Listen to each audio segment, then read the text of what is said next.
There is something weird going on with this war between Taylor Swift and her old record label, Big Machine. She has said that Big Machine is blocking her from performing her old hits, the ones she recorded under the Big Machine label, on the AMAs. But we know that she's allowed to perform any song she wants, whether it's hers or somebody else's, live on a live broadcast.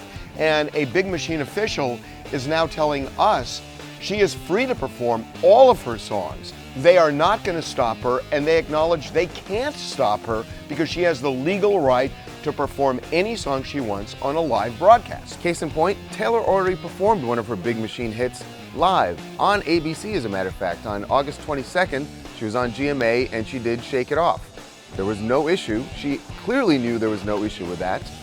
So this whole thing with AMAs doesn't add up. Now, the Netflix documentary, that is an issue.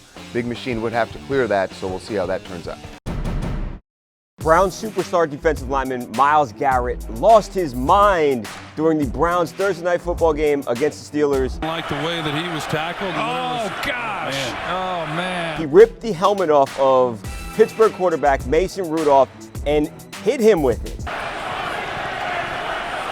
Well, he tackled Rudolph. Rudolph didn't like the way that he was tackled. Oh, gosh. Man. Oh, man. Now the question is, what happens to Myles Garrett?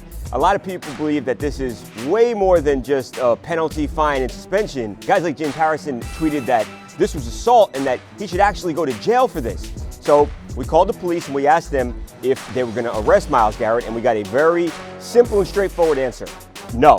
Cops told us in order for them to launch an investigation that Mason would have to go to the police and actually file a complaint, and then police could investigate and possibly file charges. But none of that can happen unless Mason Rudolph files a report. The NFL just handed down some severe punishment for Myles Garrett, suspending him for the rest of this season, including the postseason, and he's going to have to file for reinstatement to get back into the league.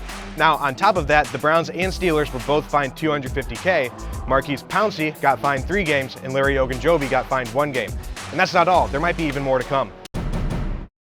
Amber Portwood's probation is in jeopardy after she allegedly made threats against a YouTuber. Amber Portwood went on Instagram Live last weekend and allegedly threatened a YouTuber named Katie Joy, who has been following all of Amber's exploits with her husband and this whole machete wielding incident. Now, Katie was apparently disturbed by these videos, saw them, and forwarded them on to the prosecutor from Amber's domestic violence case.